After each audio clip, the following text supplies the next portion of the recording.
اعوذ باللہ من الشیطان الرجیم بسم اللہ الرحمن الرحیم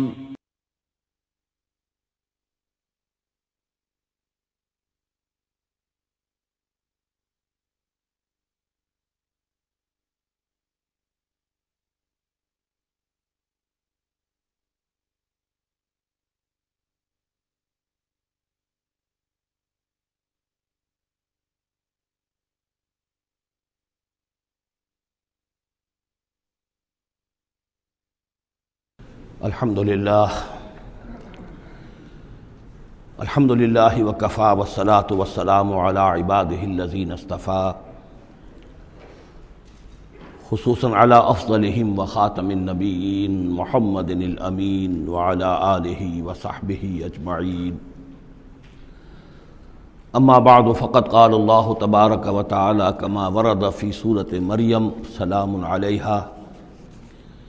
اعوذ باللہ من الشیطان الرجیم بسم اللہ الرحمن الرحیم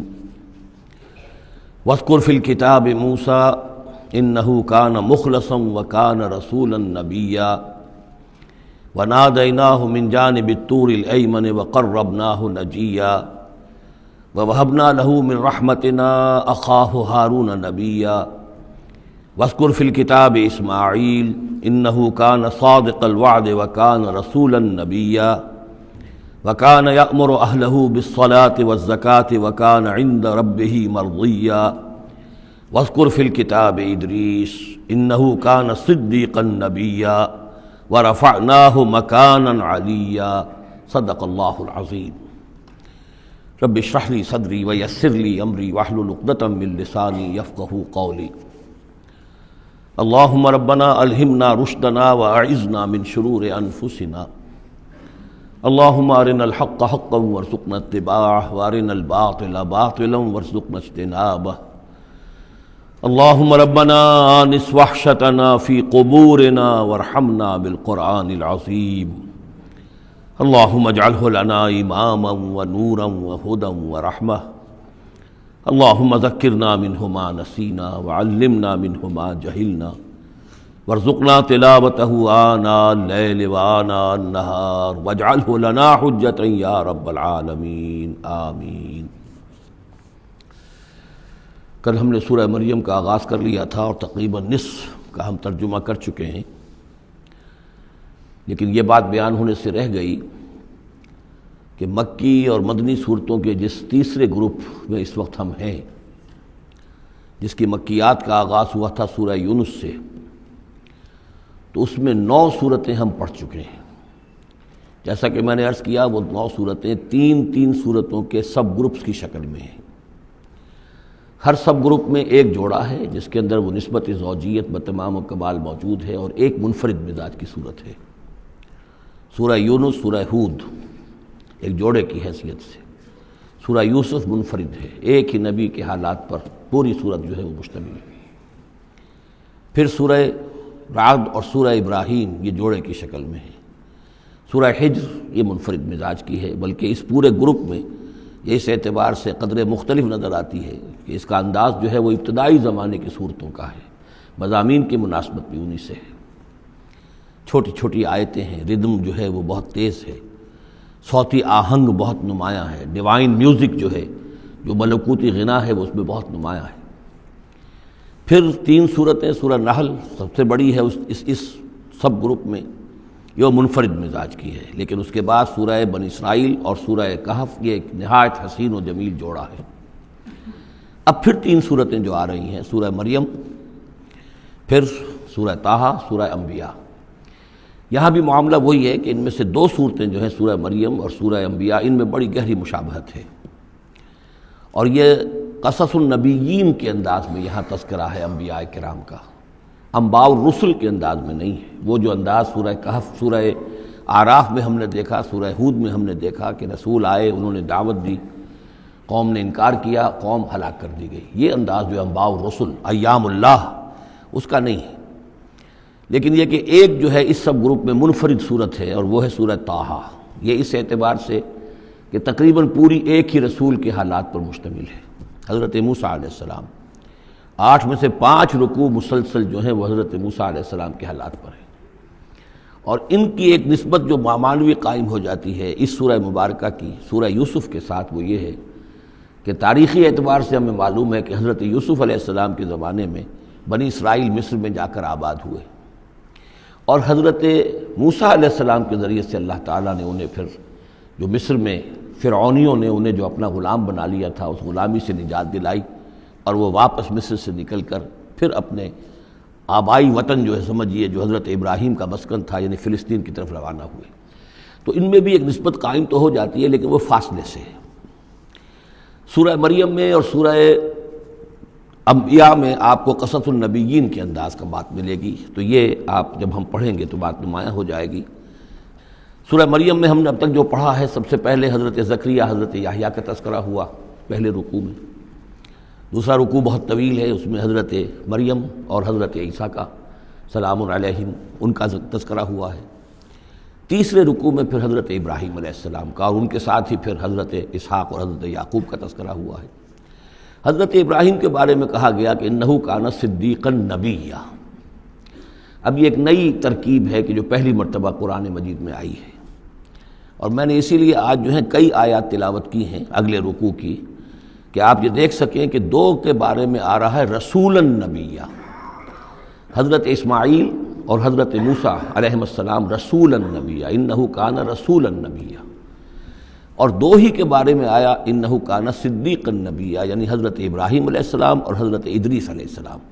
تو اس میں فرق کیا ہے؟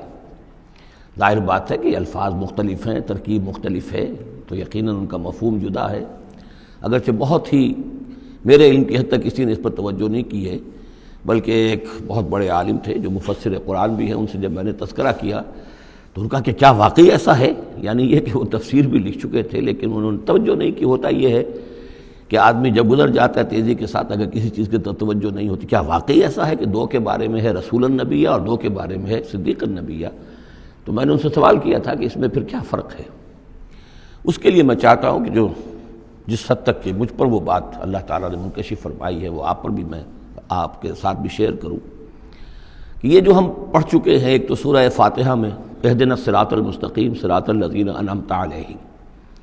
راستہ ان کا ہمیں دکھا اور ان کے راستے پر چلا جن پر تیرا انعام ہوا۔ اس کی وضاحت سورہ نساء میں آئی،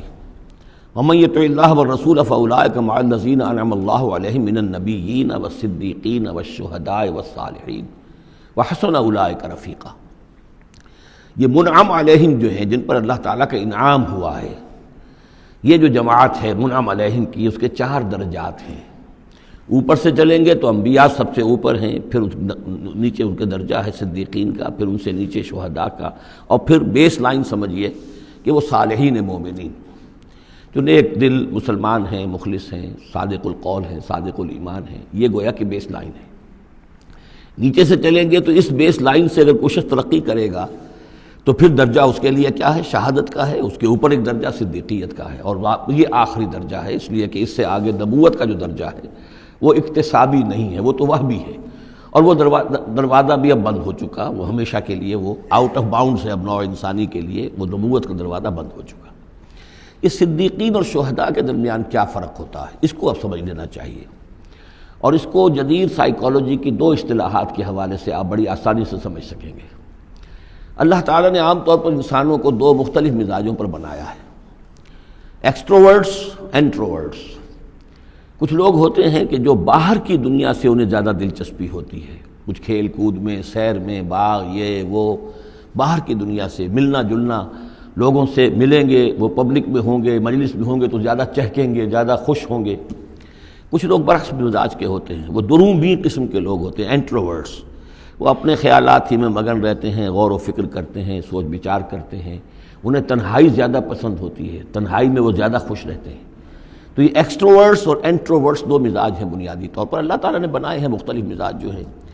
اور ایک ہوتی ہے تیسری ایک کیفیت کہ جس میں یہ دونوں چیزیں بڑے توازن کے ساتھ ہو، ایمبیورٹ۔ یہ بہت شاذ ہوتا ہے، بہت شاذ ہوتا ہے، بہت کم لوگ ہوتے ہیں دنیا میں کہ جو واقعتاً اس میں توازن قائم کر سکیں، یا ادھر کا رجحان ہوگا یا ادھر کا رجحان ہوگا۔ تو جو یہ انٹروورٹس ہوتے ہیں جو غور و فکر کرتے رہتے ہیں، ان کے اندر جو ہے وہ یوں سمجھیے کہ فطرت کی جو اصل حقائق ہیں وہ کچھ زیادہ محفوظ رہتے ہیں ان کے غور و فکر کی وجہ سے۔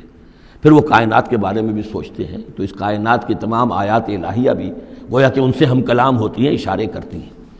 یہ وہ لوگ ہوتے ہیں کہ جن تک گویا کہ وہ حقائق از خود روشن ہو چکے ہوتے ہیں ان تک، کہ جیسے ہم نے سورہ فاتحہ پڑھتے ہوئے کہا کہ کچھ لوگ ہوتے ہیں اپنی فطرت سلیمہ اور عقل سلیم کی رہنمائی میں یہاں تک تو پہنچ گئے کہ اللہ کو پہچان لیا، آخرت کو پہچان لیا، یہ بھی سمجھ لیا کہ اللہ ہی کی بندگی کرنی چاہیے، کیسے کریں یہ پتہ نہیں، اہدنا الصراط المستقیم، اب وہ راستہ مانگتے ہیں کہ ہمیں راستہ دکھا۔ یہ صدیقین ہوتے ہیں، اور ان کی شان یہ ہوتی ہے کہ جیسے ہی کسی نبی کی دعوت ان کے کان میں آتی ہے وہ ایسے لپک کر قبول کرتے ہیں کہ گویا کہ منتظر بیٹھے تھے، جیسے کوئی شخص وضو کر کے بیٹھا ہوا کہ بس اذان کی آواز آئے اور میں چلوں، اتنا ہی ہوتا ہے۔ اسی لیے حضور نے فرمایا ابو بکر رضی اللہ تعالیٰ عنہ کے بارے میں کہ میں نے جس کے سامنے بھی ایمان کی دعوت پیش کی اس نے کچھ نہ کچھ توقف ضرور کیا سوائے ابو بکر کے، ایک لحظے کا توقف نہیں کیا، گویا کہ وہ تو تیار بیٹھے ہوئے تھے۔ البتہ جو ایکسٹروورٹس ہوتے ہیں وہ چونکہ ان کی توجہ نہیں ہوتی حقائق کی طرف، وہ دنیا میں مگن ہیں، کھیل کود میں ہیں، شکار میں ہیں، کشتیوں میں ہیں، ہنسی مذاق میں ہیں، گفتگوؤں میں لگے ہوئے ہیں، تو انہیں کچھ زیادہ غور و فکر کی ان کے اندر جو ہے طبیعت کے اندر میلان نہیں ہوتا اس کا، لہذا انہیں دیر لگ جاتی ہے نبی کی دعوت کو سمجھنے میں، اس کی طرف متوجہ ہونے میں۔ لیکن یہ ہے کہ جب ان کا توجہ ہو جاتی ہے، ہوتی بھی عام طور پہ جذباتی انداز میں ہوتی ہے، لیکن جب ان کی توجہ ہو جائے جذباتی انداز میں تو پھر یہ ہے کہ وہ چونکہ ہوتے ہیں ایکٹیو زیادہ ہوتے ہیں، لہذا وہ اپنی فعالیت کی وجہ سے آگے نکل جاتے ہیں، بظاہر وہ صدیقین سے آگے نکل جائیں گے فعالیت کی وجہ سے، اس لیے کہ وہ فعال زیادہ ہیں۔ اب اس کی مثال حضرت عمر ہے، حضرت حمزہ ہیں رضی اللہ تعالیٰ عنہما، 6 سال لگ گئے۔ حضرت عمر کے بارے میں تو آپ کہہ سکتے ہیں کہ سب کوئی گھرانہ مختلف تھا، وہ بنو عدی میں سے تھے، حضور بنو ہاشم میں سے تھے، لیکن حضرت حمزہ کو کیوں دیر لگ گئی؟ 6 سال، سگے چچا ہیں، دودھ شریک بھائی ہیں، ساتھ کے کھیلے ہم جولی ہیں، نہایت محبت کرنے والے حضور سے، اور اسی کیفیت کے اندر وہ ایمان لائے کہ ایک روز آئے باہر سے، شکار کھیل کر آ رہے تھے، کئی دن باہر رہے تھے، واپس آئے تو ابھی گھر میں داخل نہیں ہوئے تھے، لونڈی نے کہا کہ آج تو ابو جہل نے بڑی گستاخی کی ہے آپ کے بھتیجے کے ساتھ، اور بس یہ سنتے ہی آگ بگولا ہو کر گئے ہیں، کمان جا کے ماری ابو جہل کے سر میں کہ تم نے یہ کیا ہے، اور اسی وقت کا اچھا میں اس پر ایمان لایا، آؤ کرو مقابلہ تم، یہ ان کے ایمان کا معاملہ ہے۔ تو یہ حمزہ ہیں، اسی طرح حضرت عمر ہیں، چلے تھے حضور کو قتل کرنے کے ارادے سے، لیکن اپنی بہن کے اندر جو دیکھی، اس کے اندر یہ کہاں سے اتنی استقامت آ گئی کہ بھائی جان چاہے آپ ہمیں قتل کر دیں، جان سے مار دیں، لیکن اب یہ جو دین ہم نے قبول کیا اس کو ہم چھوڑنے والے نہیں ہیں۔ بہنوئی کو تو مار مار کے لہو لہان کر دیا تھا سعید ابن زید کو، بہن کو بھی مارا ہے، لیکن پھر اچانک بدل گئے، پھر وہی عمر جو ہے جو تلوار ننگی لے کے چلا تھا قتل کرنے کے ارادے سے، گردن میں تلوار حمائل کیے ہوئے، جیسے غلام ہوتے ہیں ان کے ہاں غلاموں کا رواج یہ تھا، ان کی تلواریں گردنوں میں حمائل ہوتی تھی، وہ آ رہا ہے اور ایمان لا رہا ہے۔ تو یہ ہے شہداء، صدیقین اور شہداء۔ تو اب مزاج جو ہے انبیاء میں بھی آپ کو ملے گا، کچھ لوگوں کا مزاج شہداء سے مناسبت رکھتا ہے۔ حضرت اسماعیل کا آپ نے سنا ہوگا، یہ واقعات قصوں میں آتے ہیں، وہ شکار جیسے کہ حضرت حمزہ کی کیفیت ہے، وہ نکل جاتے تھے، حضرت ابراہیم 2 مرتبہ گئے ہیں، ملاقات ہی نہیں ہوئی، اس لیے کہ وہ اپنے شکار پر نکلے ہوئے تھے۔ اس طرح کا معاملہ حضرت اسماعیل کا تھا۔ حضرت موسیٰ بھی جلالی مزاج کے آدمی تھے، ایک آدمی کو مکہ مارا ہے اور اس کی جان نکال دی ہے۔ حضرت ابراہیم وہ دوسری قسم، وہ صدیق النبی، ان کے مزاج جو ہے وہ اس نوعیت کا، صدیقیت کے ساتھ مناسبت رکھنے والا۔ تو نبوت تو ان کو بھی ملی، نبوت ان کو بھی ملی، لیکن مزاجی فرق کی وجہ سے ایک صدیق نبی ہے اور ایک رسول نبی ہے، اس لیے کہ رسول کے ساتھ جو لفظ مناسبت رکھتا ہے وہ شہادت ہے۔ تمام رسول شاہد بنا کر بھیجے گئے ہیں۔ یہ جو کار رسالت ہے، تبلیغ اور اتمام حجت، اس کے اندر تو عمل کا پہلو زیادہ ہے، اور اس میں پھر شہداء زیادہ نمایاں ہوتے ہیں۔ تو رسولوں کے لیے تو ہے ہی یہ، یا ایھا النبی انا ارسلناک شاہدا ومبشرا ونذیرا وداعیا الی اللہ باذنہ وسراجا منیرا، اور جیسے کہ ہم نے پڑھا وکیف اذا جئنا من کل امۃ بشہید، تو رسولوں کے ساتھ مناسبت لفظ کی جو ہے وہ شہادت کی ہے۔ تو گویا کہ شہداء کا مزاج رکھنے والے جو نبی ملے وہ رسول النبی ہیں، اور صدیقیت کا مزاج رکھنے والے جن کو نبوت مل گئی وہ صدیق نبی ہیں۔ تو حضرت ابراہیم انہ کان صدیقا نبیا، وہ تو ہم پڑھ چکے تھے، اب آگے چلیے۔ ابھی اس موضوع پر مزید گفتگو سورہ حدید میں چل کر ہوگی۔ اولئک ھم الصدیقون والشہداء عند ربہم، اس کے جو دوسرے رکوع کے آخر میں یہ آیت آئی ہے، تو وہاں جا کر انشاءاللہ اس کے سلسلے میں مزید کچھ گفتگو ہوگی۔ وَاذْكُرْ فِي الْكِتَابِ موسیٰ، اور کتاب میں تذکرہ کیجئے موسیٰ کا، اِنَّهُ كَانَ مُخْلَصًا، یقیناً ہم نے اسے خاص اپنا بنا لیا تھا۔ اس کی تفصیل آگے آ جائے گی سورہ طٰہٰ کے اندر۔ وَكَانَ رَسُولًا نَبِيًّا، اور وہ رسول نبی تھے۔ وَنَادَيْنَاهُ مِن جَانِبِ الطُّورِ الْأَيْمَنِ، اور ہم نے اس کو پکارا، اس سے بات کی، اس کو بلایا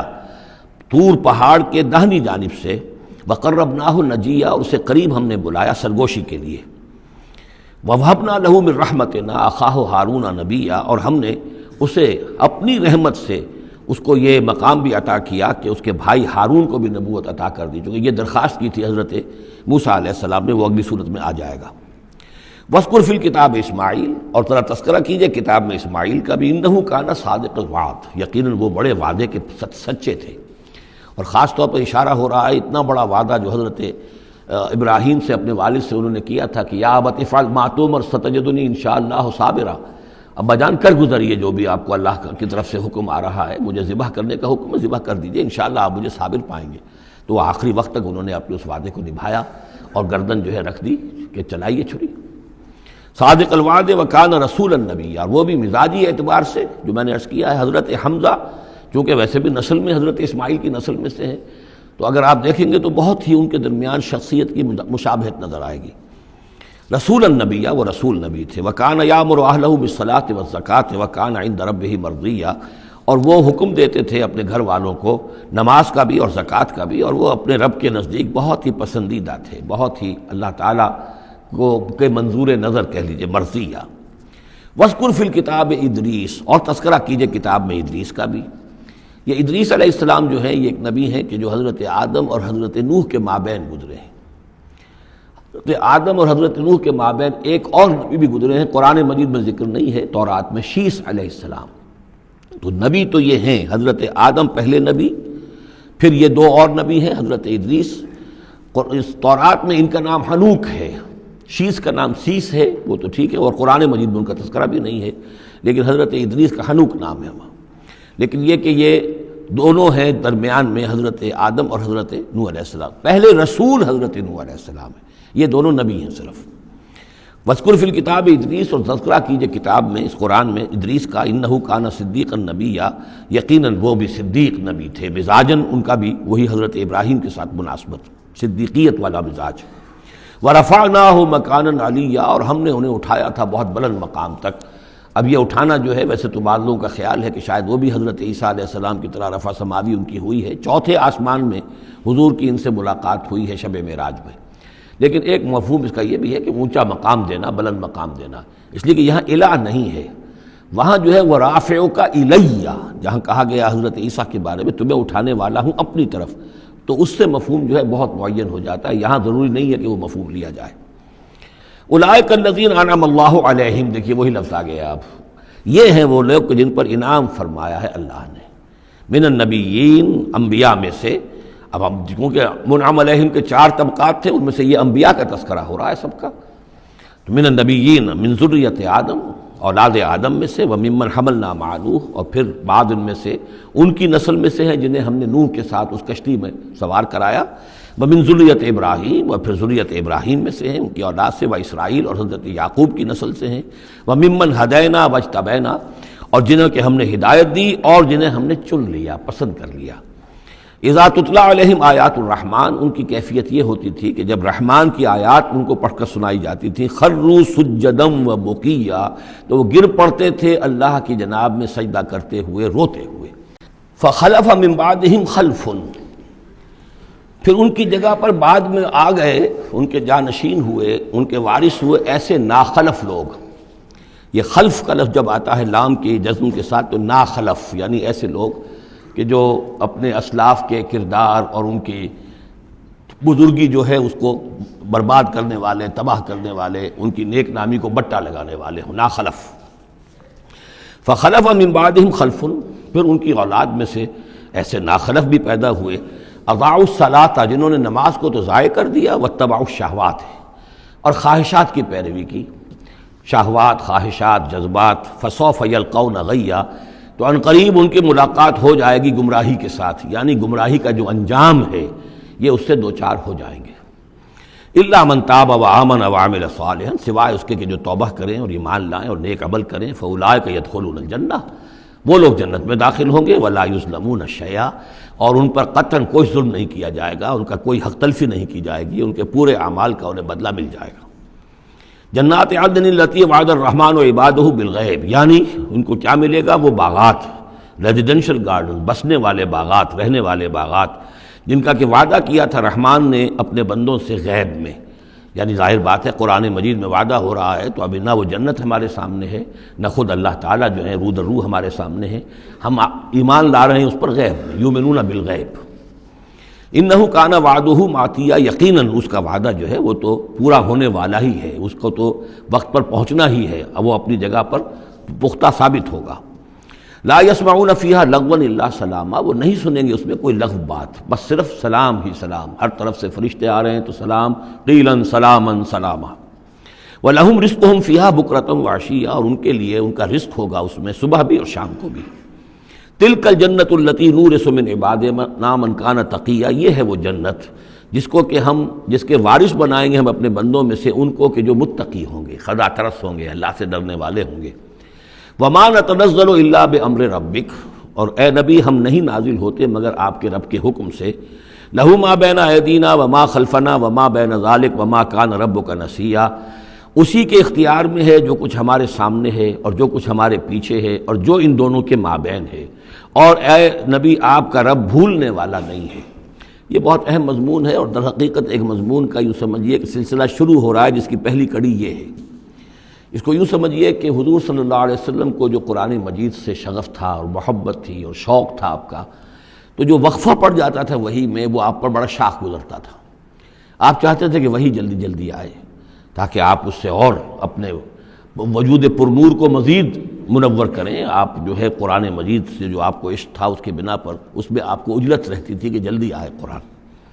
تو اس حوالے سے آپ نے حضرت جبرائیل سے شکوہ کیا کہ آپ وقفے وقفے سے آتے ہیں، ہم انتظار کرتے رہتے ہیں۔ اس کا یہ جواب ہے جو جہاں دیا جا رہا ہے، وَمَا نَتَنَزَّلُ إِلَّا بِأَمْرِ رَبِّكَ، اے نبی ہم اپنی مرضی سے نہیں نازل ہو سکتے، ہم نہیں نازل ہوتے مگر آپ کے رب کے حکم سے۔ لہو ما بین ایدینا، یہ بہت ہی یعنی یوں سمجھیے کہ گہرے الفاظ ہیں۔ لہو ما بین ایدینا وما خلفنا، جو ہمارے آگے ہے اس کا اختیار بھی اللہ ہی کا ہے، جو ہمارے پیچھے ہے اس کا اختیار بھی اللہ ہی کا ہے۔ وما بینہما وما بین ذالک، آگے اور پیچھے کے مابین کون ہے پھر؟ ہم، میں، میرا وجود، میرے آگے میرے پیچھے، اور ان دونوں کے درمیان کون ہے؟ میں گویا کہ بالکلیہ اللہ تعالیٰ کے حکم کے تابع ہوں۔ فرشتے کی یہی شان ہے کہ فرشتہ جو ہے یفعلون ما یؤمرون، جو حکم ملتا ہے، لا یعصون اللہ ما امرہم، ان کا معاملہ یہ ہے کہ جو بھی اللہ کا حکم ہے گویا کہ وہ تو اس سے سرتابی نہیں کرتے، سرے منہ اس میں فرق نہیں ڈالتے۔ وما نتنزل الا بامر ربک، ہم نہیں اترتے یا اتر سکتے مگر آپ کے رب کے حکم سے، جب اسی کی مصلحت اور اسی کی مشیت ہوتی ہے وہ وحی دے کر ہمیں بھیجتا ہے۔ لہو ما بین ایدینا وما خلفنا وما بین ذالک وما کان ربک نسیا، اور اے نبی یہ جو کچھ تاخیر ہو جاتی ہے کسی بھول کی وجہ سے نہیں ہے کہ اللہ کو کوئی نسیان لائق ہو گیا ہے تو تھوڑی دیر کے لیے توجہ کہیں اور ہو گئی ہے، معاذ اللہ، تیرا رب جو ہے بھولنے والا نہیں ہے، بلکہ یہ حکمت کے تحت ہے، اللہ تعالیٰ کی مشیت یہ ہے۔ کذالک لنثبت بہ فؤادک رتلناہ ترتیلا، وہ جو ہم پڑھ چکے سورہ بنی اسرائیل میں بھی، وقرآنا فرقناہ لتقرأہ علی الناس علی مکث ونزلناہ تنزیلا، یہ ہماری حکمت ہے کہ ذرا وقفے وقفے سے آپ یہ قرآن لوگوں کو پڑھ کر سنائیں۔ رب السماوات والارض، وہ رب ہے آسمانوں کا اور زمین کا، وما بینہما، اور جو ان دونوں کے مابین ہے، فاعبدہ، پس اسی کی بندگی اور پرستش کیجئے، واصطبر علیہ لعبادتہ، اور اس کی عبادت کے اوپر پوری طرح جمے رہیے، صبر کیجئے۔ هل تعلم له سمیع، تو کیا تم جانتے ہو کہ اس کی سی شان کا کوئی اور بھی کوئی اور ہستی ہے؟ ظاہر بات ہے جو شان اللہ کی ہے اس کی سی شان رکھنے والی کوئی اور ہستی کائنات میں موجود نہیں۔ وَيَقُولُ الْإِنسَانُ وَإِذَا مَا مِتُّ لَسَوْفَ أُخْرَجُ حَيًّا، اور یہ انسان کہتا ہے حیران ہو کر،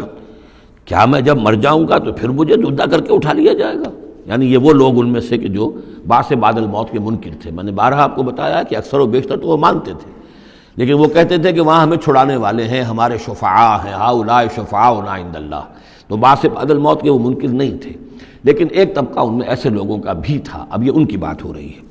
وَيَقُولُ الْإِنسَانُ وَإِذَا مَا مِتُّ لَسَوْفَ أُخْرَجُ حَيًّا، کہ جب میں مر جاؤں گا پھر مجھے دوبارہ اٹھا لیا جائے گا اور نکال دیا جائے گا۔ اولا یذکر الانسان، تو کیا اس انسان کو یہ یاد نہیں ہے انا خلقناہ من قبل ولم یک شیئا، کہ وہ کچھ بھی نہیں تھا اور ہم نے اسے پیدا کیا ہے، تو کیا مشکل ہے ہمارے لیے دوبارہ اس کو پیدا کر دینا؟ کیا تھا وہ پہلے، اس کی کیا حقیقت تھی؟ یعنی جہاں سے ہم اپنے آپ کو جانتے ہیں وہ بھی ظاہر بات ہے کہ ایک نطفہ ایک ہے، اس سے ہمارا آغاز ہوا، یہ تو سبھی جانتے ہیں نا۔ تو اس سے اللہ تعالیٰ نے اگر انسان بنا دیا ہے تو کیا اللہ تعالیٰ دوبارہ تمہیں پیدا نہیں کر سکتا؟ فَوَرَبِّكَ، تو قسم ہے تیرے رب کی، لَنَحْشُرَنَّهُمْ وَالشَّيَاطِينَ، ہم جمع کریں گے ان سب کو بھی اور تمام شیطانوں کو، ثُمَّ لَنُحْضِرَنَّهُمْ حَوْلَ جَهَنَّمَ جِثِيًّا، اور پھر ہم سب کو جمع کر لیں گے جہنم کے گرد کہ یہ اپنے گھٹنوں کے بل گرے ہوئے ہوں گے۔ ثُمَّ لَنَنزِعَنَّ مِن كُلِّ شِيَّةٍ أَيُّهُمْ أَشَدُّ عَلَى الرَّحْمَنِ عِتِيًّا، پھر ہم ہر گروہ میں سے، ہر قوم میں سے پھر نکالیں گے کون ہیں وہ جو سب سے زیادہ اکڑنے والے تھے رحمان کے مقابلے میں۔ بلاؤ ادھر سے ابو جہل کو اور بلاؤ ادھر سے عقبہ ابن ابی معیط کو، ہر گروہ میں سے جو سب سے زیادہ اللہ کا کی اس کے ساتھ گستاخی کرنے والا اور سب سے زیادہ تکبر کرنے والا تھا، پھر اس کو آگے نکال کر نمایاں کیا جائے گا۔ ثم لنحن اعلم بالذین هم اولی بها صلیہ، پھر ہم خوب جانتے ہیں ان لوگوں کو کہ جو بہت زیادہ قابل ہوں گے اور سب سے پہلے داخل ہونے والے ہوں گے اس جہنم کے اندر۔ وَإِن مِّنكُمْ إِلَّا وَارِدُهَا کان علی ربک حتما مقضیا، اور تم میں سے کوئی بھی نہیں ہے مگر یہ کہ اسے ایک مرتبہ جہنم پر آنا ہوگا، یہ فیصلہ ہے تیرے رب کا حتمی، طے شدہ، حتما مقضیا۔ اس کا جو مفہوم سمجھا گیا میں اسے اتفاق کرتا ہوں کہ اصل میں وہ پل صراط جس کا تذکرہ جو ہے آئے گا سورہ حدید میں بھی اور پھر سورہ تحریم میں بھی، جس کو ہم پل صراط کہہ دیتے ہیں، الصراط ہے وہ، یہی صراط مستقیم جس پر ہم چل رہے ہیں، یہ عالم برزخ کے اندر جا کر اور قیامت کے دن جو ہے یہی پل صراط بن جائے گا اور یہ جہنم کے اوپر ہوگا، گویا کہ اس پر سے گزر کر لوگ داخل ہوں گے جنت کے اندر، تاکہ مشاہدہ کر لیں کہ اللہ تعالیٰ نے کس چیز سے ہمیں بچایا ہے۔ اور وہاں پر جو جہنمی ہیں وہ ٹھوکریں کھا کھا کر اس میں گرتے جائیں گے چونکہ ان کے پاس روشنی نہیں ہوگی۔ یہ مضمون جو ہے کھل کر آئے گا سورہ حدید میں اور سورہ تحریم میں۔ تو یہ فرمایا کہ آنا تو ہر ایک کو پڑے گا، ہر انسان کا گزر اس پر ہوگا، تاکہ اور اس میں یہ کہ یقیناً جو بچا لیے جائیں گے ان کے دل میں کس قدر اللہ تعالیٰ کی کہ اس رحمت کا اور مغفرت کی قدر کتنی ہوگی کہ اللہ نے ہمیں کس انجام سے بچایا ہے۔ وَإِن مِّنكُمْ إِلَّا وَارِدُهَا كَانَ عَلَىٰ رَبِّكَ حَتْمًا مَّقْضِيًّا ثُمَّ نُنَجِّي الَّذِينَ اتَّقَوْا، پھر وہاں سے ہم نجات دے دیں گے، بچا کر لے جائیں گے ان لوگوں کو جنہوں نے کہ تقویٰ کی روش اختیار کی تھی دنیا میں، وَنَذَرُ الظَّالِمِينَ فِيهَا جِثِيًّا، اور چھوڑ دیں گے ظالموں کو اسی میں پڑے ہوئے، وہ وہاں پر پڑے جائیں گے، گرتے جائیں گے اور اہل ایمان اور اہل تقویٰ نکل جائیں گے۔ وَإِذَا تُتْلَىٰ عَلَيْهِمْ آيَاتُنَا بَيِّنَاتٍ، اور جب انہیں ہماری روشن آیات پڑھ کر سنائی جاتی ہیں، قَالَ الَّذِينَ كَفَرُوا لِلَّذِينَ آمَنُوا، تو کہتے ہیں یہ کافر لوگ اہل ایمان سے، ای الفریقین خیر مقاما واحسن ندیا، دونوں جماعتوں میں سے، دونوں گروہوں میں سے کن کے مکان و مقام بہتر ہیں اور کن کی مجلسیں بہت اچھی ہیں۔ یعنی اے مسلمانوں دیکھو، تم اور تمہارے رسول محمد صلی اللہ علیہ وسلم اور ان کے گرد جو لوگ بیٹھے ہوتے ہیں، نہ ان کے پاس دنیاوی دولت ہے، نہ حیثیت ہے، نہ وجاہت ہے، ایک ہم ہیں۔ دیکھو ذرا ابو جہل کی مجلس جا کے دیکھو کتنی آباد ہے، بڑے بڑے چودھری لوگ آ کر اس کے پاس بیٹھتے ہیں۔ ذرا کہیں جا کر ولید بن مغیرہ کی چوپال دیکھو، اس کی چوپال جو ہے اس کی کیا شان ہے۔ تو یہ وہی بات جو کہ ہم سورہ کہف میں پڑھائے ہیں، جو دو افراد کے مابین مکالمہ ہوا تھا کہ اس نے کہا تھا کہ میرے پاس مال زیادہ ہے، انا اکثر منک مالا واعز نفرا، اسی طرح انہوں نے کہا کہ ای الفریقین خیر مقاما واحسن ندیا، کہ دو گروہ دیکھ لو تمہارے سامنے ہیں، ایک معلوم ہوتا ہے کہ مفلس ہیں، کلاش ہیں، غلام لوگ ہیں، ان کے ساتھ بیٹھے ہوئے ہیں، بلال بیٹھا ہوا ہے، وہاں وہ ابو فقی بیٹھا ہوا ہے، یہ جو عمار ہے اور یہ فلاں ہے اور یہ یاسر ہیں، یہ لوگ ہیں۔ ادھر جا کر دیکھو وہ کتنی سج دھج کے ساتھ، شان و شوکت کے ساتھ ان کی محفلیں ہیں، کیا کچھ ساز و سامان ہے، کیسے قالین بچھے ہوئے ہیں۔ ای الفریقین خیر مقاما واحسن ندیا وکم اہلکنا قبلہم من قرن، اور ہم نے ان سے پہلے کتنی ہی قوموں کو ہلاک کیا ہے، ہم احسن اساسا وریا، وہ ان سے بھی کہیں بڑھ کر تھے اپنے اساس البیت، اساس جس کو ہم اساسہ کہتے ہیں، ساز و سامان میں اور نام و نمود میں، شان و شوکت میں، ریا، ان کی شان و شوکت ان سے بھی کہیں بڑھ کر تھی، اور وہ ہلاک ہوئے۔ قوم عاد اور قوم سمود یہ سب کا، اور قوم شعیب۔ قل من کان فی الضلالۃ فلیمدد لہ الرحمن مدا، اے نبی ان سے کہہ دیجئے جو شخص بھی ضلالت میں، گمراہی میں ہے، تو اللہ کا یہ طریقہ ہے، قاعدہ ہے کہ اللہ تعالیٰ اسے پھر اور ڈھیل دیتا ہے، رسی دراز کرتا ہے، اس کو اور نعمتیں دے دیتا ہے۔ حتیٰ اذا رأوا ما یوعدون، یہاں تک کہ جب اچانک وہ وقت آ جائے گا کہ جس کے ان کو دھمکی دی جا رہی ہے، اما العذاب و اما الساعہ، یا تو دنیا میں عذاب آ جائے، عذاب ہلاکت، عذاب استحصال، یا قیامت، فسیعلمون، تب وہ جان لیں گے، من ہوا شر مکانا واضعف جندا، کہ کون ہے جو اپنے مقام اور مرتبے کے اعتبار سے بدتر ہے، اور کون ہے کہ جو لشکر اور اپنے لاؤ لشکر کے اعتبار سے کمزور تر ہے۔ اس وقت پتہ چلے گا کہ محمد زیادہ طاقتور تھے صلی اللہ علیہ وسلم یا ابو جہل زیادہ طاقتور تھا۔ آخرت میں جا کر حقیقت کھل جائے گی۔ اس وقت تو یہ ایک سراب ہے، نظر آ رہا ہے، ایک ڈرامہ ہے، کھیل ہو رہا ہے، حقیقت جو ہوگی وہ منکشف ہو جائے گی اس دن۔ وَيَزِيدُ اللَّهُ الَّذِينَ اهْتَدَوْا هُدًى، اور اللہ تعالیٰ ان لوگوں کی ہدایت میں اضافہ کرتا ہے جو ہدایت کی راہ اختیار کرے۔ اللہ بڑھاتا ہے ان لوگوں کو ہدایت میں کہ جنہوں نے ہدایت اختیار کی۔ والباقیات الصالحات خیر عند ربک ثواب و خیر مردا، اور یقیناً نیک باقی رہنے والے تو وہ نیک عمل ہے۔ یہ مال و دولت باقی رہنے والا نہیں ہے، یہ تو یہیں کی شے یہیں رہ جائے گی۔ باقیات الصالحات، بقا اگر ہے، دوام ہے، انسان کے ساتھ اس عالم آخرت میں جانے والی کوئی شے ہے تو باقیات الصالحات ہے، وہ تو نیک کام ہے۔ خیر عند ربک ثوابا، وہ یقیناً تیرے رب کے نزدیک بہت بہتر ہیں بدلے کے اعتبار سے بھی، وخیر مردا، اور اس اعتبار سے بھی کہ لوٹ کر جایا جائے ان کے پاس۔ جب ہم وہاں پہنچیں گے ہمیں اپنے اعمال جو ہیں وہاں منتظر ملیں گے، ان کی جزا، بلکہ یہ کہ کہا جائے گا یہ تمہارے اعمال ہی ہیں، ان کی شکل بدل گئی ہے۔ افرأیت الذی کفر بآیاتنا وقال لأوتین مالا وولدا، تو کیا تم نے دیکھا اس شخص کو جو ہماری آیات کا تو کفر کرتا ہے اور کہتا ہے مجھے تو لازماً ملے گا، مال بھی ملے گا اور اولاد بھی ملے گی۔ یہ وہی بات سمجھ لیجیے جو سورہ کہف میں آ چکی ہے کہ اس نے کہا تھا وَلَئِن رُدِدتُّ إِلَىٰ رَبِّي لَأَجِدَنَّ خَيْرًا مِّنْهَا مُنْقَلَبًا، تم جو ہو جوتیاں پھٹکار رہے ہو یہاں پر بھی، تمہیں وہاں بھی کچھ نہیں ملنا۔ اگر واقعی آخرت ہو ہی گئی، اول تو مجھے گمان نہیں، میں نہیں سمجھتا کہ وَمَا أَظُنُّ السَّاعَةَ قَائِمَةً وَلَئِن رُدِدتُّ إِلَىٰ رَبِّي لَأَجِدَنَّ خَيْرًا مِّنْهَا مُنْقَلَبًا، تو مجھے وہاں پر بھی اچھا ہی ملے گا جیسے یہاں اچھا ملا ہوا ہے۔ وہی اسی طرح یہ ہے کہ ان کا ہمیں تو وہاں پر بھی ملے گا، آخرت میں بھی بہت سا مال بھی ملے گا، اولاد بھی ملے گی۔ اطلاع الغیب، یہ دنیا بھی مراد ہو سکتی ہے لیکن میرے نزدیک آخرت ہی مراد ہے۔ اطلاع الغیب، کیا وہ غیب پر مطلع ہو چکا ہے، اس نے جھانک کر دیکھ لیا ہے غیب کو؟ ام اتخذ عند الرحمن عہدا، یا وہ کوئی رحمان سے عہد لے چکا ہے، پکا قول و قرار لے چکا ہے جس پر اس یقین سے کہہ رہا ہے کہ اسے تو مال بھی ملے گا اور اولاد بھی ملے گی۔ کلا، ہرگز نہیں۔ سنکتب ما یقول، جو کچھ یہ کہہ رہا ہے وہ ہم لکھ لیں گے تاکہ جواب دہی پوری کرنی پڑے کہ کیا کیا بکواس تم کیا کرتے تھے۔ وَنَمُدُّ لَهُ مِنَ الْعَذَابِ مَدًّا، اور پھر عذاب کے اندر ہم اس کے اضافہ کرتے چلے جائیں گے، عذاب کو اس کے لیے کھینچتے چلے جائیں گے۔ وَنَرِثُهُ مَا يَقُولُ، اور جو کچھ وہ کہہ رہا ہے اس کے وارث تو ہم ہوں گے، سارا مال دنیاوی سامان جو بھی کچھ ہے وہ تو ہماری وراثت میں آ جائے گا۔ وَيَأْتِينَا فَرْدًا، اور وہ جب آئے گا ہمارے سامنے ہماری عدالت میں پیش ہونے کے لیے تو ایک فرد کی حیثیت سے آئے گا، نہ اولاد ساتھ ہوگی، نہ مال، نہ خدم، نہ حشم، نہ قوم، نہ ہم نشین، نہ حاشیہ نشین، کوئی نہیں ہوگا۔ وَاتَّخَذُوا مِن دُونِ اللَّهِ آلِهَةً، انہوں نے اللہ کے سوا کچھ اختیار کر لیے ہیں اپنے معبود، لِيَكُونُوا لَهُمْ عِزًّا، تاکہ وہ ان کے مددگار بنے، ان کے لیے سہارا بنے، پشت پناہ بنے، اللہ کے ہاں انہیں کچھ چھڑا سکے عذاب سے۔ کلا، ہرگز نہیں۔ سَيَكْفُرُونَ بِعِبَادَتِهِمْ، وہ تو ان کی عبادت کا انکار کریں گے،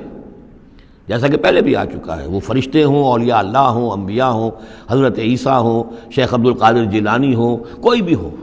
ان کا تو مانگو تو کفر کرے گا، تم کیا کہہ رہے ہو، ہمیں تو معلوم بھی نہیں تھا کہ تم ہم سے دعائیں کرتے رہے اور ہمیں سمجھتے رہے کہ ہم تمہیں چھڑا لیں گے۔ سَيَكْفُرُونَ بِعِبَادَتِهِمْ، وہ انکار کریں گے ان کی عبادت کا۔ وَيَكُونُونَ عَلَيْهِمْ ضِدًّا، اور وہاں ان کے مخالف ہوں گے، انہیں وہاں پر پروسیکیوٹ کروائیں گے۔ أَلَمْ تَرَ أَنَّا أَرْسَلْنَا الشَّيَاطِينَ عَلَى الْكَافِرِينَ تَعُزُّهُمْ عَزًّا، کیا تم نے دیکھا نہیں کہ ہم کافروں پر شیاطین کو بھیجتے رہتے ہیں، یعنی یہ کہ یہ شیاطین جن جو ہیں یہ ان پہ حملہ آور ہوتے رہتے ہیں اور انہیں خوب ابھارتے رہتے ہیں گناہوں کے اوپر، اور انہیں اور سرکشی کے اوپر آمادہ کرتے رہتے ہیں۔ وجہ کیا ہے کہ خود انہوں نے شیطان کی رفاقت کو اختیار کی ہے۔ فلا تعجل علیہم، اب یہ مضمون یہاں دوسری مرتبہ آ گیا، عجلت نہیں، فلا تعجل علیہم۔ ایک تو فرمایا قرآن مجید کے ضمن میں عجلت نہ کیجیے، اس کی جو بھی تنزیل ہے وہ اللہ تعالیٰ کی حکمت کے تحت جو اس میں تدریج ہے اس کا اسی کو آپ سمجھیے کہ خیر اسی میں ہے، آپ کا شوق اپنی جگہ ہے، لیکن یہ کہ ایک دوسری بات فلا تعجل علیہم،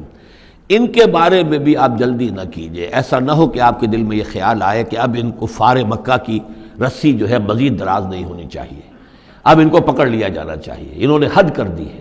جس طریقے سے کہ حضور کو زج کیے ہوئے تھے وہ ہم دیکھتے چلے آ رہے ہیں سورہ انعام سے، لیکن اے نبی جلدی نہ کیجیے۔ فلا تعجل علیہم، ان کی مخالفت، علی یہاں پر آ رہا ہے، فلا تعجل علیہم انما نعد لہم عدا، ہم ان کی پوری گنتی کر رہے ہیں، ایک ایک عمل ان کا لکھا جا رہا ہے، ہر چیز کا ان کو جواب دہی کرنی ہوگی، ہر چیز کی ان کو سزا مل جائے گی، لیکن یہ کہ ہمارے ہر کام کے اندر جو بھی فطری تدریج ہے، اس کی جو توقیت ہے، اس کا جو نظام ہم نے بنا رکھا ہے، وہ اسی کے مطابق ہوگا۔ یوم نحشر المتقین الی الرحمن وفدا، یاد کرو جس دن کی ہم جمع کریں گے اہل تقویٰ کو، وہ رحمان کی طرف آئیں گے مہمانوں کی صورت میں، جیسے مہمانوں کا استقبال ہوتا ہے،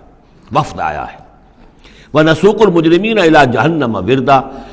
اور جو مجرم ہیں انہیں ہم دھکیلیں گے، دھکے دیں گے، ہانک کر لے جائیں گے جہنم کی طرف، جیسے کہ کوئی پیاسے جانور جاتے ہیں گھاٹ کی طرف۔ لا يملكون الشفاعة الا من اتخذ عند الرحمن عہدا، کسی کے بھی کوئی شفاعت کام نہیں آئے گی سوائے اس کے کہ جس نے رحمان کے پاس اپنا ایک مقام حاصل کر لیا ہے، یعنی ایک شخص جو ہے بنیادی طور پر اللہ کے ساتھ اس نے اپنا عہد نبھایا ہو،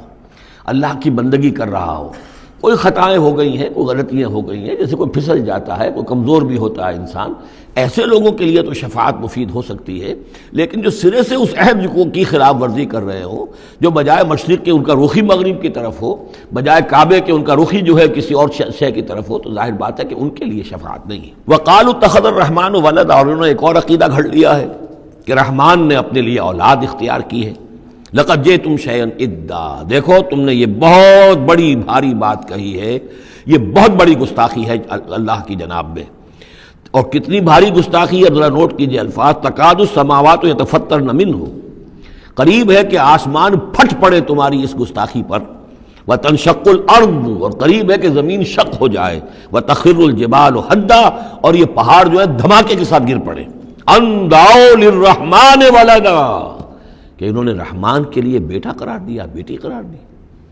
مشرکین عرب نے فرشتوں کو خدا کی بیٹیاں بنا دیا، عیسائیوں نے حضرت مسیح کو خدا کا بیٹا بنا دیا، اور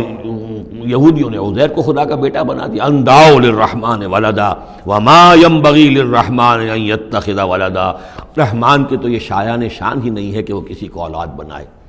یہ اس کی وضاحت میں کر چکا ہوں کہ اولاد کی ضرورت اس کو ہوتی ہے جو خود فانی ہو،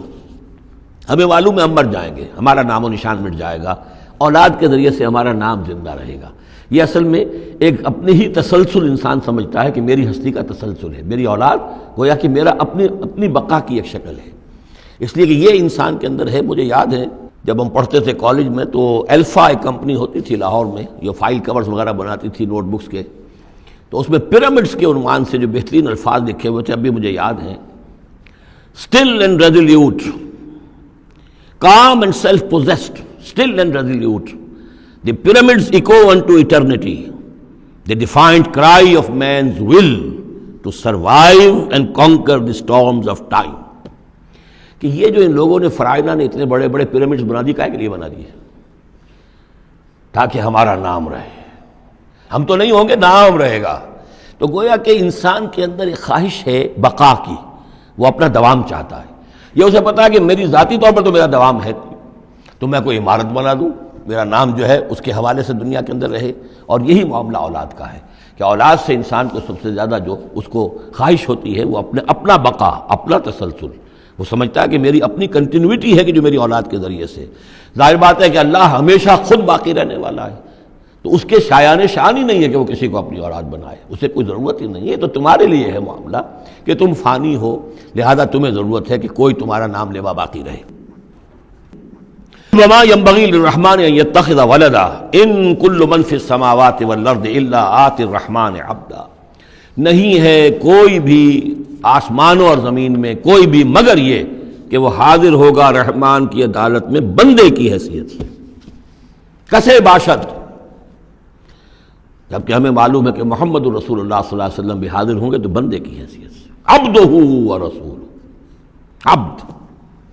اور حضور فرماتے ہیں کہ اس روز میدان حشر میں لواء الحمد بیدی، میرے ہاتھ میں ہوگا حمد کا جھنڈا، اور اس روز جو میں حمد کروں گا اللہ کی وہ آج نہیں کر سکتا۔ اللہ تعالیٰ کی حمد بیان کریں گے محمد الرسول اللہ عدالت خداوندی میں کھڑے ہو کر۔ تو معلوم یہ ہوا کہ جو بھی آئے گا بندہ بن کر آئے گا، وہ عیسیٰ ہو یا عیسیٰ ابن مریم انت قلت للناس اتخذونی وامی الہین من دون اللہ، یہ سوال کیا جائے گا کہ نہیں؟ تو فرمایا کہ ان کل من فی السماوات والارض، یقیناً کوئی نہیں ہے آسمانوں اور زمین میں، الا آتی الرحمن عبدا، مگر وہ رحمان کی خدمت میں آئے گا، حاضر ہوگا بندے کی حیثیت سے۔ لقد احصاہم، اس نے ان سب کی گنتی کی ہوئی ہے، ان کا پورا احاطہ کیا ہوا ہے، کوئی چھپ نہیں رہے گا، کہیں بچ کر نہیں رہ جائے گا۔ وعدہم عدا، اور ہم نے پوری گنتی رکھی ہوئی ہے۔ وکلہم آتی ہے یوم القیامت فردا، اور قیامت کے دن یہ سب کے سب آئیں گے تو ایک فرد کی حیثیت سے، انڈیویجول کیپیسٹی میں محاسبہ ہوگا۔ نہ ماں باپ ساتھ ہوں گے کوئی شفاعت کرنے کے لیے، کوئی گڑ گڑانے کے لیے، نہ اولاد ہوگی، نہ شوہر کے ساتھ جوری ہوگی، نہ جورو کے ساتھ شوہر ہوگا، کچھ نہیں۔ ہر ایک شخص نفسی نفسی، اپنی جان۔ وَكُلُّهُمْ آتی ہے یوم القیامت فردا، میری جو کتاب ہے سابقہ اور موجودہ مسلمان امتوں کا ماضی، حال اور مستقبل، اس میں ایک چیپٹر ہے قرآن کا قانون عذاب، کہ عذاب جو قوموں کے اوپر آتا ہے وہ دنیا میں آتا ہے، آخرت کا عذاب جو ہے وہ افراد کے لیے ہے۔ محاسبہ اجتماعی جو ہوتا ہے وہ اللہ کا دنیا میں ہوتا ہے، لیکن آخرت کا حساب وہ جو ہے محاسبہ انفرادی ہے۔ ان الذین آمنوا وعملوا الصالحات سیجعل لهم الرحمن ودا، یقیناً جو لوگ ایمان لائے اور جنہوں نے نیک عمل کیا، ان قریب رحمان ان کے لیے محبت پیدا کر دے گا، یعنی لوگوں کے دلوں میں محبت ڈال دے گا۔ یہی ابو بکر ہوں گے جن کا نام کس تعظیم سے لوگ لیا کریں گے، کس محبت سے لیا کریں گے۔ یہی بلال ہوں گے جن کی جو تعظیم ہوگی، جن کی کتنی محبت کی جائے گی۔ ابھی ذرا وقت ہے، کٹھن ہے۔ سیجعل لهم الرحمن ودا، حدیث میں بھی آتا ہے کہ اللہ تعالیٰ جو ہے اپنے کسی بندے سے محبت کرتا ہے تو پہلے فرشتوں کو، جبرائیل سے کہا جاتا ہے کہ میں اپنے اس بندے سے محبت کرتا ہوں، اعلان کر دو۔ وہ فرشتوں میں اعلان کرتے ہیں، ان کے دل میں اس کی محبت ڈال دی جاتی ہے، پھر وہ عام دنیا میں اور لوگوں کے اندر اس کی ایک محبت ڈال دی جاتی ہے۔ فَإِنَّمَا يَسَّرْنَاهُ بِلِسَانِكَ، یہ آیت بڑی اہم ہے۔ تو ہم نے اس قرآن کو یسرنا ہو، اس کو قرآن کو آسان کر دیا ہے، بلسان کا، آپ کی زبان پر یا آپ کی زبان کے ساتھ، یعنی عربی زبان میں۔ یہ بہت آسان ہے، بہت ہی ستھری زبان ہے، سادہ زبان ہے، جس کو ہم کہتے ہیں کہ سہل ممتنع، اس کے اندر ثقالت نہیں ہے، بوجھل پن کا نہیں ہے، بہت بھاری بھرکم الفاظ کہیں کہیں شاذ آئے ہیں، ورنہ عام طور پر قرآن مجید جو بڑی سلیس زبان میں ہے۔ انما یسرناہ لسانک، بلسانک لتبشر بہ المتقین، تاکہ آپ بشارت دیں اس کے ذریعے سے متقیوں کو، وتنذر بہ قوما لدا، اور اس کے ذریعے سے انذار فرمائے۔ یعنی آپ کی دعوت کا مرکز و محور اور آپ کا آلہ جو ہے، آلہ دعوت، آلہ انقلاب، وہ قرآن مجید ہے۔ انذار کیجئے قرآن کے ذریعے، تبشیر کیجئے قرآن کے ذریعے، تذکیر کیجئے قرآن کے ذریعے۔ فذکر بالقرآن من یخاف وعید، تذکیر ہو، واعظ ہو قرآن کے ذریعے۔ یا ایھا الناس قد جاءتکم موعظۃ من ربکم، اس سے بڑا واعظ اور کوئی نہیں۔ تزکیہ نفس و قرآن کے ذریعے سے، شفاء لما فی الصدور یہ ہے، سورہ یونس میں بھی آ چکا، سورہ بنی اسرائیل میں بھی آ چکا۔ وَنُنَزِّلُ مِنَ الْقُرْآنِ مَا هُوَ شِفَاءٌ وَرَحْمَةٌ لِّلْمُؤْمِنِينَ، تو قرآن مجید ہی در حقیقت دعوت اور تربیت کا اور تعلیم کا گویا کہ اس کا محور ہے، مرکز و محور۔ فَإِنَّمَا يَسَّرْنَاهُ بِلِسَانِكَ لِتُبَشِّرَ بِهِ الْمُتَّقِينَ وَتُنذِرَ بِهِ قَوْمًا لُدًّا وَكَمْ أَهْلَكْنَا قَبْلَهُم مِّن قَرْنٍ، اور ان سے پہلے ہم نے کتنی ہی قوموں کو ہلاک کیا۔ هَلْ تُحِسُّ مِنْهُم مِّنْ أَحَدٍ، ان میں سے کسی کی کوئی آہٹ تمہیں نظر آتی ہے؟ کہیں کوئی باقی ہے نام و نشان؟ کہیں عاد کا کوئی نام و نشان باقی ہے؟ اور تسمع لهم رکزا، یا کہیں ان کی کوئی بھنک تمہارے کان میں آتی ہے؟ معلومات نسیم منسیہ، ختم ہو گئے۔ تو اسی طریقے سے یہ آج اکڑ رہے ہیں، ان کا حال بھی یہی ہو جائے گا۔ بسم اللہ الرحمن الرحیم۔ طٰہٰ، یہ پھر حروف مقطعات ہیں۔ ما انزلنا علیک القرآن لتشقیٰ، ہم نے یہ قرآن آپ پر اس لیے نازل نہیں کیا کہ آپ مشقت میں پڑھیں، لیکن یہاں یہ کہ تشقیٰ جو ہے وہ نامرادی کے لیے بھی آتا ہے۔ یہ عربی زبان میں یہ جو بعض حروف ہیں، را با با، رب، لیکن یہ کہ را با وا یا جس سے ربا بنتا ہے، ان میں بہت قرب ہے۔ اس طرح شین قاف یا اور شین قاف قاف، شق، مشقت، تشقیٰ، یہ بھی معنی ہے اس کے، لیکن یہ کہ زیادہ میرے نزدیک راجح معنی یہ ہے، اے نبی ہم نے یہ قرآن اس لیے نہیں نکالا کہ آپ ناکام ہوں، یہ اصل میں حضور کے لیے بڑی خوشخبری ہے، کامیابی آپ کے قدم چومے گی۔ یہ قرآن قول فصل بن کر نازل ہوا ہے، آپ ناکام نہیں ہوں گے، آپ جو ہے پوری طریقے سے اپنے اس مشن کے اندر کامیاب ہوں گے۔ عام طور پہ ترجمہ یہ کیا گیا ہے کہ آپ مشقت میں نہ پڑیں، محنت میں نہ پڑیں، آپ کا کام پہنچا دینا ہے، باقی اب لوگ نہیں مان رہے ہیں تو اس کی وجہ سے آپ اپنے آپ کو اس صدمے سے ہلاک نہ کر دیجئے کہ لعلک باخع نفسک علی آثارہم ان لم یؤمنوا بہذا الحدیث اسفا الا یکونوا مؤمنین الا تذکرۃ لمن یخشی۔ یہ تو صرف یاد دہانی ہے ان لوگوں کے لیے جن میں کچھ خوف خدا ہے۔ تنزیلا ممن خلق الارض والسماوات العلی، اس کی تنزیل ہے اس ہستی کی طرف سے جس نے بنایا ہے، پیدا کیا ہے زمین کو بھی اور بلند آسمانوں کو۔ الرحمن، وہ رحمان ہے، علی العرش استویٰ، کہ جو عرش پر متمکن ہے۔ لہ ما فی السماوات و ما فی الارض و ما بینہما، اسی کا ہے، اسی کی ملکیت ہے جو کچھ کے آسمانوں میں ہے اور جو کچھ کے زمین میں ہے اور جو ان دونوں کے مابین ہے۔ وما تحت الثریٰ، اور جو زمین کے سب سے نچلے طبقے کے نیچے ہے۔ یہ سرا جو ہے گیلی زمین، اور گیلی زمین کے نیچے جو کیا ہے زمین کے اندر، وہ بھی سب اللہ کا ہے۔ وَإِن تَجْهَرْ بِالْقَوْلِ، اور اگر تم بلند آواز سے کوئی بات کرو دعا کرتے ہوئے اللہ تعالیٰ کے ساتھ یا کچھ اور مناجات کرتے ہو، فَإِنَّهُ يَعْلَمُ السِّرَّ وَأَخْفَى، بلند کرو گے تب بھی وہ تو سنتا ہے، لیکن وہ تو جانتا ہے سر کو بھی اخفا کو بھی، ہر چھپی ہوئی بات کو اور نہایت مخفی بات کو۔ اخفا جو ہے باب یوں سمجھیے کہ افعل التفصیل، سب سے چھپی ہوئی چیز اس کو جانتا ہے۔ اللہ لا الہ الا ہو، وہ اللہ ہے جس کے علاوہ کوئی معبود نہیں۔ لہ الاسماء الحسنی، تمام اچھے نام اسی کے ہیں۔ اب یہاں سے شروع ہو گیا حضرت موسیٰ علیہ السلام کا قصہ۔ وَهَلْ أَتَاكَ حَدِيثُ موسیٰ، اور کیا تم تک پہنچ چکی ہے موسیٰ کی خبر، موسیٰ کے حالات۔ اذ رأى نارا، جب وہ مدین سے واپس آ رہے تھے اپنی اہلیہ کے ساتھ تو انہوں نے دیکھا کہ کچھ آگ ہے۔ اذ رأى نارا، رات، اندھیری رات تھی، سردی کا موسم تھا، تو یہ کہ شاید راستہ بھی اس وقت کچھ گم سا ہو گیا تھا۔ دیکھا آگ ہے۔ رأى نارا فقال لأہلہ، انہوں نے کہا اپنے گھر والوں سے، امکثوا، آپ ذرا ٹھہریے یہاں پر انتظار کریں، انی آنست نارا، مجھے آگ نظر آئی ہے، لعلی آتیکم منہا بقبس، یہ بھی ہو سکتا ہے کہ میں وہاں سے کوئی چنگاری لے آؤں تاکہ یہاں ہم آگ روشن کر لیں تو سردی میں اس کو آگ کو تاپ بھی سکیں گے، او اجد علی النار ہدی، یا جو آگ کی جگہ پر میں پہنچوں تو وہاں سے مجھے رہنمائی بھی مل جائے کہ صحیح راستہ کون سا ہے، ہم کسی غلط راستے پر تو نہیں بھٹک آئے۔ فلما اتاہا، جب پہنچے اس آگ کے قریب، نودی یا موسیٰ، تو آواز آئی، ندا کی گئی، اے موسیٰ انی انا ربک، یہ جسے تم آگ سمجھ کر آئے ہو، اس آگ کے پردے میں تو خود میں ہوں، میں تیرا رب ہوں، انی انا ربک، میں تیرا پروردگار ہوں، فخلع نعلیک، اپنی جوتیاں اتار دو، انک بالوادی المقدس طویٰ، اس لیے کہ اس وقت تم ایک بڑے پاک وادی میں، مقدس میں، طویٰ میں ہو، وانا اخترتک، اور میں نے تمہیں اختیار کر لیا ہے، پسند کر لیا ہے، چن لیا ہے، ایک بڑے مشن کے لیے تمہارا سلیکشن ہو گیا ہے۔ فاستمع لما یوحیٰ، تو اب ذرا توجہ سے سنو جو وحی تم پر کی جا رہی ہے۔ اننی انا اللہ لا الہ الا انا، یہ مقام اس اعتبار سے قرآن مجید میں بہت منفرد ہے کہ جو انانیت کبریٰ ہے، اللہ کی انانیت کبریٰ، جس طرح ان الفاظ میں قرآن مجید میں ظاہر ہوئی ہے، میرے علم کی حد تک کوئی دوسرا مقام نہیں ہے۔ علامہ اقبال نے یہ الفاظ استعمال کیے نا کہ ایک تو ہماری انائے صغیر ہے، دی اسمال ایگو، میں، ایک ہے بڑی ego, the great I am, the infinite ego, وہ اللہ کی جو انا ہے، انائے کبیر، اس انائے کبیر کا جس طرح سے ظہور ہوا ہے قرآن مجید میں اس مقام پر اور کس جگہ نہیں۔ اننی انا اللہ لا الہ الا انا، یقیناً میں ہی ہوں، میں ہوں اللہ اور میرے سوا کوئی معبود نہیں، فاعبدنی، بس میری ہی بندگی کرو، میری ہی پرستش کرو، واقم الصلاۃ لذکری، اور نماز قائم رکھو میری یاد کے لیے، ان الساعۃ آتیۃ، اور یہ بات بھی یاد رکھو قیامت آ کر رہے گی، اکاد اخفیہا، میں اسے مخفی رکھوں گا، لتجزی کل نفس بما تسعی، تاکہ بدلہ مل جائے ہر شخص کو، ہر جان کو جو کچھ کہ اس نے کوشش کی ہو۔ فلا یصدنک عنہا من لا یؤمن بہا،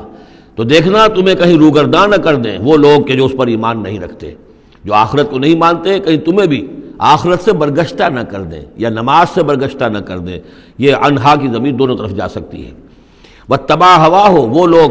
کہ جو اس سے آخرت سے خود جو ہے روگردان ہے اور جنہوں نے کہ اپنی خواہشات کی پیروی کی ہوئی ہے، فتردا، تو تم بھی ہلاک ہو جاؤ گے اور تم بھی گڑھے میں گرو گے۔ وما تلک بیمینک یا موسیٰ، اور اے موسیٰ تمہارے یہ داہنے ہاتھ میں کیا ہے؟ قال ہی عصای، کہا یہ میرا عصا ہے، اتوکأ علیہا۔ اس میں نکتہ نکالا ہے مفسرین نے کہ دیکھیے جو اللہ تعالیٰ سے مخاطبت اور مکالمے کا جو ایک ذوق حاصل ہو رہا ہے، تو جواب اتنا ہی کافی تھا یہ میرا عصا ہے، لیکن آگے بڑھا رہے ہیں بات کو، یہ میرا عصا ہے، اتوکأ علیہا، میں اس پہ ذرا ٹیک لگا لیا کرتا ہوں، واحش بہا علی غنمی، اور میں اپنی بکریوں کے لیے اس سے پھر پتے جھاڑتا ہوں درختوں سے، وَلِيَ فِيهَا مَآرِبُ أُخْرَىٰ، اور میرے اور بھی بہت سے کام ہیں جو اس لاٹھی سے، اس عصا سے میں لیتا ہوں۔ قال القها یا موسیٰ، فرمایا ذرا ڈال دو زمین پر اس کو اے موسیٰ، فالقاها، تو انہوں نے ڈال دیا، فَإِذَا هِيَ حَيَّةٌ تَسْعَىٰ، تو وہ تو دیکھتے ہی دیکھتے ایک سانپ بن گیا چلتا ہوا دوڑتا ہوا۔ قال خذها ولا تخف، ایک دوسرے مقام پر آپ دیکھیں گے کہ حضرت موسیٰ پر اتنا خوف طاری ہوا کہ پیٹھ موڑ کر بھاگے وہاں سے، واللہ مدبرن، وہاں سے بھاگے، لیکن یہ کہ اللہ نے فرمایا موسیٰ ڈرو نہیں، واپس آؤ اور اس کو پکڑو، یہاں وہ تفصیل نہیں ہے۔ قال خذها ولا تخف، فرمایا اس کو پکڑ لو اور ڈرو نہیں، سنعیدها سیرتها الاولی، ہم اسے لوٹا کر واپس لے جائیں گے اس کی پرانی شکل پر، پرانی سیرت پر۔ وَاضْمُمْ يَدَكَ إِلَىٰ جَنَاحِكَ، اور ذرا اپنا ہاتھ جو ہے وہ اپنی بغل کے ساتھ ملاؤ، تخرج بیضاء، پھر جب نکالو گے تو وہ نکلے گا بالکل سفید ہو کر روشن، من غیر سوء، بغیر اس کے کہ اس میں کوئی بیماری پیدا ہوئی، وہ برس نہیں ہوگا، اس میں برس نہیں بلکہ یہ کہ بغیر کسی مرض کے وہ چمکتا ہوا ہوگا سفید۔ آیتن اخری، یہ دوسری نشانی ہے، تو یہ دو نشانیاں ہم نے تمہیں دی ہیں، لنریک من آیاتنا الکبریٰ، تاکہ ہم دکھائیں تمہیں اپنی بڑی نشانیاں، ان میں سے کچھ نشانیاں، یہ دو نشانیاں ہم نے دی ہیں۔ اذهب الی فرعون انہ طغیٰ، اب جاؤ فرعون کی طرف، وہ بہت سرکش ہو گیا ہے، اس کی سرکشی جو ہے وہ اب حد سے تجاوز کر رہی ہے، تو جاؤ اور اسے دین کی دعوت دو، خیر کی دعوت دو، اور خاص طور پر یہ بھی کہو کہ بنی اسرائیل پر ظلم نہ کرے، اور اسے انہیں واپس جانے دے جہاں سے وہ آئے تھے، فلسطین سے۔ قال رب اشرح لی صدری، یہ دعا بڑی اہم ہے، ہر شخص کو یاد ہونی چاہیے، جو بھی کوئی بھی دین کی دعوت کا کام کرنا چاہے تو اس کے لیے یہ دعا جو ہے اس کو یاد کرنا۔ حضرت موسیٰ نے دعا کی، پروردگار میرے ذرا سینے کو کھول دے اس کے لیے، اس کام کے لیے، اس بڑے مشن کے لیے جو میرے حوالے کر رہا ہے، وَيَسِّرْ لِي أَمْرِي، اور یہ بھاری کام جو ہے اسے میرے لیے آسان کر دے، وَاحْلُلْ عُقْدَةً مِّن لِّسَانِي، اور میری زبان میں لکنت ہے، اے پروردگار اس لکنت کو، اس عقدے کو کھول دے، یفقہوا قولی، تاکہ وہ میری بات اچھی طرح سمجھ سکیں۔ لکنت والا شخص جو ہے ظاہر بات جب گفتگو کرتا ہے تو لوگوں کو سمجھنے میں دقت ہوتی ہے۔ وَاجْعَلْ لِي وَزِيرًا مِّنْ أَهْلِي، ایک اور درخواست میری یہ ہے کہ میرا ایک وزیر بنا دیجئے میرے خاندان میں سے۔ وزیر وزر سے ہے بوجھ اٹھانے والا، یعنی ذمہ داریوں میں کوئی مدد کرنے والا، سہارا بننے والا، تو وَاجْعَلْ لِي وَزِيرًا مِّنْ أَهْلِي، میرے اپنے خاندان میں سے، ہارون اخی، اور خود ہی سجیسٹ کر دیا میرے بھائی ہارون کو اس کام میں، اشدد بہ اذری، اس کے ذریعے سے میری کمر کو مضبوط کر دے، اور اشرکہ فی امری، واشرکہ فی امری، اسے میرے اس کام میں شریک کر دے، کہ نسبحک کثیرا، تاکہ ہم دونوں مل کر پھر تیری تسبیح کریں کثرت کے ساتھ، ونذکرک کثیرا، اور تیرا ذکر کریں کثرت کے ساتھ، انک کنت بنا بصیرا، یقیناً پروردگار تو ہمیں دیکھ رہا ہے ہمارے حالات سے، کا تو خود جو ہے وہ چشمدید گواہ ہے۔ قال قد اوتیت سؤلک یا موسیٰ، فرمایا کہ ٹھیک ہے موسیٰ، گرانٹڈ،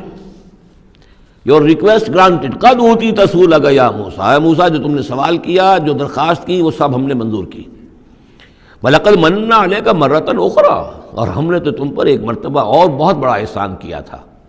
اِذْ أَوْحَيْنَا إِلَىٰ أُمِّكَ مَا يُوحَىٰ، جبکہ ہم نے تمہاری ماں کو وحی کی تھی جو تمہیں وحی کی جا رہی ہے، اب تمہیں ہم بتا رہے ہیں کہ ہم نے اس وقت کیا وحی کی تھی۔ وہ وحی کیا تھی؟ کیونکہ اس زمانے میں بھی طے تھا کہ تمام جو ہے بنی اسرائیل میں جو بیٹا بھی پیدا ہو اس کو قتل کر دیا جائے، صرف بیٹی کو زندہ رکھا جائے، تو بھی حضرت موسیٰ علیہ السلام کی جو والدہ ہیں ان کو اللہ تعالیٰ نے یہ حکم الہام کے ذریعے سے یا وحی کے ذریعے سے جو بھی تھا وہ بھیج دیا تھا۔ اب کہہ دیا تھا اقذفیہ فی التابوت، کہ اس کو ذرا ایک صندوق میں بند کرو، فاقذفیہ فی الیم، اور پھر اسے دریا میں ڈال دو، فلیلقہ الیم بالساحل، دریا اسے ساحل پر لے جائے گا، ساحل پر رکھ دے گا۔ یاخذہ عدو لی و عدو لہ،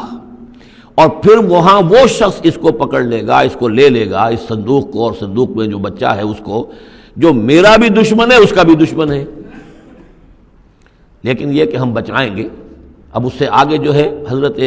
موسیٰ کی والدہ سے کیا کہا، اس سے آگے اب خود اپنی بات شروع کر دی اللہ تعالیٰ نے. یہ اللہ قرآن کا یہ اسلوب ہے، پوری بات نہیں، باقی یہ کہ فل ان دی گیپس، باقی ساری گفتگو جو ہے وہ آپ خود جو ہے اس پورے سیاق و سباق سے سمجھ سکتے ہیں. وَأَلْقَيْتُ عَلَيْكَ مَحَبَّةً مِّنِّي، اور ہم نے اے موسیٰ تمہارے اوپر اپنی خاص ایک محبت کا پرتو ڈال دیا. بڑی موہنی صورت، بڑی موہنی صورت، دیکھتے ہی گرویدہ ہو جائیں. اب اللہ نے کہا محبتم منی، القیت علیک محبتم منی، یعنی یہ کہ وہ پورا نقشہ اب یہاں پر جو ہے کہ وہ ساحل میں وہ صندوق ڈال دیا گیا، وہ چلتا گیا، اور وہ ساتھ ہی اس کی بہن سے، حضرت موسیٰ کی بڑی بہن تھی، ہمشیرہ تھی، کہہ دیا کہ ساحل کے ساتھ ساتھ تم جاتے بھی رہو، چلتی رہو، دیکھو کہاں جاتا ہے، یہ کیا ہوتا ہے. اور اس نے جا کے بتا بھی دیا کہ وہ محل میں پہنچ گیا ہے صندوق. وہ صندوق کھولا گیا، بچہ نکل آیا، اور اس وقت جو ہے وہ تو قتل کرنے پر تلا ہوا تھا فرعون، لیکن یہ کہ وہ حضرت آسیہ جو تھی بنی اسرائیل ہی میں سے اور بڑی نیک عورت تھی، اور وہ فرعون کے گھر میں تھی اس وقت، انہوں نے کہا کہ قرۃ لی ولک، یہ قرۃ عین لی ولک، یہ میری اور تمہاری لیے آنکھوں کی ٹھنڈک بنے گا، ہمیں اللہ نے اولاد نہیں دی، اسے قتل نہ کرو. اور ادھر اللہ تعالیٰ نے ایسا ان کے چہرے کے اوپر جو ہے وہ ایسے اثرات پیدا کر دیے تھے کہ دیکھتے ہی کوئی شخص جو ہے وہ بالکل ان کا گرویدہ ہو جائے. وَأَلْقَيْتُ عَلَيْكَ مَحَبَّةً مِّنِّي، میں نے خاص اپنی طرف سے تمہارے اوپر ایک اپنی محبت کا پرتو ڈالا. وَلِتُصْنِعَ عَلَىٰ عَيْنِي، اور یہ اس لیے کیا ہم نے تاکہ دشمن بھی جو تمہارے گرویدہ ہو جائے اور پھر تمہاری پرورش ہو. تُصْنِعَ، تمہیں بنایا جائے، مصنع جس کو کہتے ہیں کارخانہ. اب وہ کارخانہ تربیت کا کارخانہ محل ہے. تُصْنَعَ عَلَىٰ عَيْنِي، ہماری نگاہوں کے سامنے تمہاری تربیت ہو. اس تمشی اختوں کا جب تمہاری بہن چلتی ہوئی وہاں تک پہنچ گئی، فَتَقُولُ هَلْ أَدُلُّكُمْ عَلَىٰ مَن يَكْفُلُهُ، ہوا یہ کہ اللہ تعالیٰ نے حضرت موسیٰ علیہ السلام کو حکم دے دیا تھا بچے کی حیثیت ہی سے کہ کسی بھی دائی کا اور دایا کا جو دودھ جو ہے وہ نہ پیے.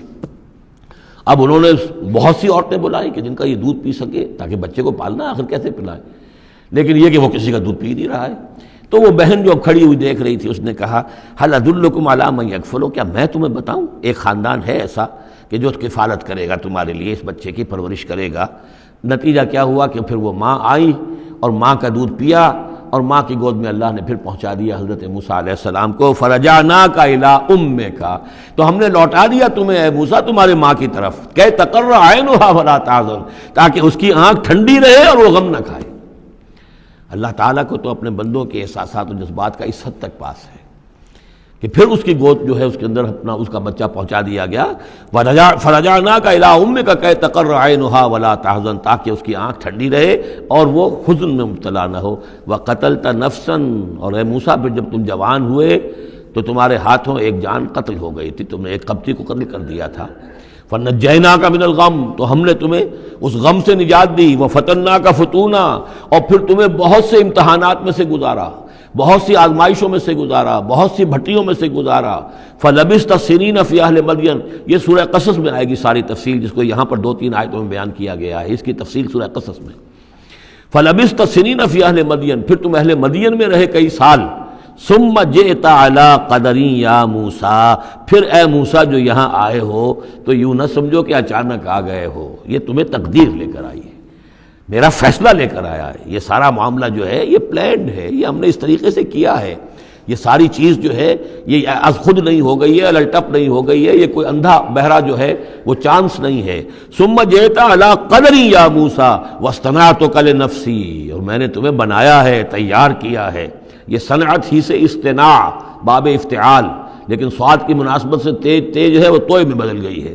میں نے تمہیں تیار کیا ہے، خاص طور پر تمہارے اندر خصوصی صلاحیتیں پیدا کی ہیں، تمہیں خاص طور پر بادشاہ کے محل میں پرورش کروایا ہے، اس لیے کہ مجھے تم سے ایک بڑا کام لینا ہے. واصطنعتک لنفسی اذهب انت واخوک بآیاتی ولا تنیا فی ذکری، جاؤ تم اور تمہارا بھائی میری یہ نشانیاں لے جاؤ